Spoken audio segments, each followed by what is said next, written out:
આ બાળકોના નખરા તો બહુ જ હોય છે. તેમને લંચ અને ડિનરને લઈને મમ્મી લોકો હંમેશા ટેન્શનમાં હોય છે કે શું બનાવીને ખવડાવું. પણ મમ્મી પણ પાછી પડે એમ થોડી હોય છે. કંઈક ને કંઈક જુગાડ લગાવીને તેમને ખવડાવી જ દેવાનું. એવું મારા ઘરે પણ રોજ થાય છે. આ નથી ખાવું, પેલું નથી ખાવું, બનાવીને આપો તોય ખાય નહીં. કરવું શું? હવે મેં વિચાર્યું કે મારા ઘરમાં પનીર પડ્યું છે અને એને સ્વીટ બહુ ભાવે છે, તો લાવને કંઈક જુગાડ કરીને પનીરનું જ કંઈક બનાવી દઉં જે પ્રોટીનથી ભરપૂર હોય. તો મેં એક પેનમાં સૌથી પહેલાં દૂધ લઈ લીધું છે અને પનીર અને દૂધની એક સ્મૂથ પેસ્ટ બનાવીને એ પેનમાં એડ કરી દીધી છે.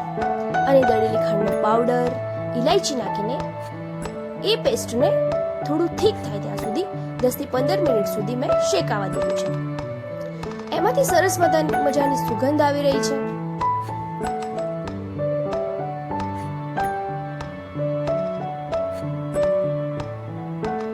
હવે આપણે એ મિશ્રણને એક પ્લેટમાં કાઢી લેવાનું છે. એ ઠંડુ થાય એટલે એના કટ લગાવીને પીસીસ કરી દેવાના છે. તો તૈયાર છે આપણી બરફી.